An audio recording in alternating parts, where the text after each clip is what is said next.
Hello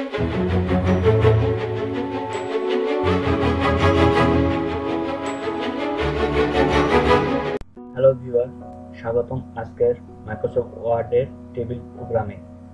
Microsoft ওয়ার্ডের কাজ করার ক্ষেত্রে টেবিলের ব্যবহার ব্যাপক। বিভিন্ন বিষয়ে টেবিল বা ছকে ব্যবহার করতে হয়। আজকে আমরা জানবো মাইক্রোসফট অফিস 2010 কিভাবে আমরা টেবিল তৈরি করতে পারি। আর এর জন্য মাইক্রোসফট ওয়ার্ডে টেবিল তৈরি করতে হলে প্রথমে আমরা রিবনে যে ইনসার্ট অপশনে ক্লিক করব, পরে টেবিলে ক্লিক করব। দেখুন এখানে ইনসার্ট টেবিল আছে। আপনি যতটা টেবিল দরকার হয় আপনারা ততটা টেবিলে দেখেন হাত দিলেই ওখানে সেই টেবিলগুলো তৈরি হচ্ছে। আমি এখানে 7x2 টেবিল তৈরি করলাম। আপনি যেখানে অপশনটি মাউস পয়েন্টার আছে দেখুন সেই জায়গাটাকে বলা হয় সেল। একটি রো এবং একটি কলাম মিলিতকে বলা হয় একটি সেল।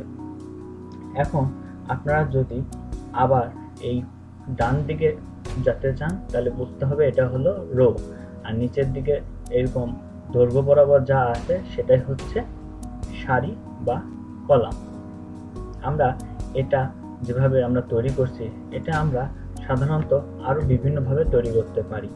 ইনসার্ট অপশনে দেখুন টেবিলে এখানে আমার 10টি করে রো আর একটি করে কলাম ব্যবহার করা সম্ভব, কিন্তু আমি যদি এর চেয়ে যদি বেশি দরকার হয় তাহলে আমি এখানে নিচে দেখুন ইনসার্ট টেবিলে ক্লিক করুন। দেখুন নতুন একটি ডায়লগ বক্স আসবে। এখানে আপনার কলাম এখানে যে অপশনটি আছে সেই জায়গায় আপনি যেখানে 10 আছে আমি যদি এখানে 15 করে দিই এবং রো 2 যদি থাকে ডিফল্ট হিসাবে, আমি যদি এবার ওকে করে দিই দেখুন এখন যে টেবিলটা তৈরি হয়েছে এখানে 15টি রো এবং 2টি কলাম হয়ে রয়েছে। আমরা খুব সহজে এইভাবে আমরা বিভিন্ন টেবিল তৈরি করতে পারি। এখন আমরা দেখব এই টেবিলকে বিভিন্নভাবে ডিজাইন করা যায় সেটা। দেখুন এখানে যখন আপনি টেবিল হয়ে যাবে বাই ডিফল্ট হিসাবে ডিজাইন আসবে। এখানে টেবিল স্টাইলে আমরা এখানে মোড়ে এখানে ক্লিক করব। দেখুন এখানে বিভিন্ন ডিজাইন আছে, আমরা যে কোনো একটি সিলেক্ট করব। আমরা দ্বিতীয়টি সিলেক্ট করি। দেখুন এখানে আপনার সুন্দরভাবে সেইভাবে ডিজাইনটি সিলেক্ট হয়ে গিয়েছে। আপনি এখন যে কোনো কিছু ব্যবহারের মাধ্যমে এই টেবিল প্রোগ্রামের মাধ্যমে এরকম সুন্দর সুন্দর টেবিল তৈরি করতে পারেন। এছাড়াও আমরা টেবিলে বিভিন্নভাবে লেখাকে সাহায্যে তুলতে পারি, সেজন্য আমরা লেআউটে যাব। এখন দেখুন এখানে আপনার যে কোনো জায়গায় দেখেন এখানে আমার নতুন করে যদি টেবিলে কোনো রো বা কলাম তৈরি করতে হয় তাহলে এখানে দেখেন রিবনে insert above, insert below, insert left, insert রাইটের মাধ্যমে আমরা নতুন নতুন টেবিলে রো এবং কলাম অ্যাড করতে পারি। এখানে আমি একটা দেখিয়ে দিলাম। দেখুন নতুন একটি রো হয়ে গেছে।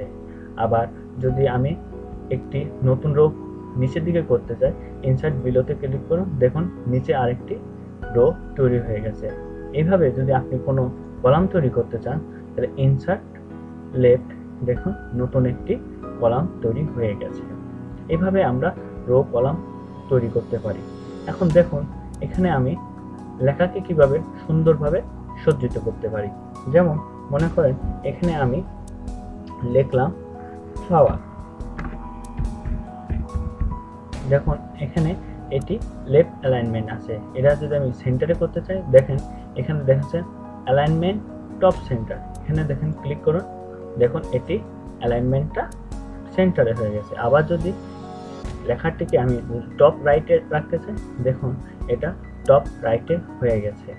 এইভাবে আমরা যে কোনোভাবে এই টেবিলে লেখাকে সুন্দরভাবে সাজাতে পারি। এমনকি আরও অপশন আছে। দেখুন এখানে টেক্সট ডিরেকশন আছে। আপনি এখানে ক্লিক করার মাধ্যমে দেখেন টেক্সট ডিরেকশন চেঞ্জ হয়ে গেছে। অথবা আবার ক্লিক করুন, দেখুন অন্যভাবে টেক্সট ডিরেকশন এসে গেছে। আবার ক্লিক করুন, দেখেন আগের মতো চলে এসেছে। এইভাবে আমরা টেবিলে বিভিন্ন লেখাকে বিভিন্নভাবে সাজাতে পারি। এছাড়া টেবিলে আমরা বিভিন্নভাবে ডিজাইন এবং লেআউটের মাধ্যমে আমাদের কাজের জন্য বিভিন্নভাবে এই টেবিল প্রোগ্রাম ব্যবহারের মাধ্যমে আমরা বিভিন্ন অ্যাসাইনমেন্ট অথবা থিওরি বা এমনকি বিভিন্ন প্রজেক্ট বেস কাজে এই টেবিল ব্যবহার করে কাজটা সমাধান করতে পারি। এটি মাইক্রোসফট অফিস 2010-এ সবচেয়ে সহজভাবে বর্ণিত রয়েছে, যা আমরা খুব সহজে ব্যবহার করার মাধ্যমে আমরা টেবিল প্রোগ্রামটি ব্যবহার করতে পারি। ধন্যবাদ।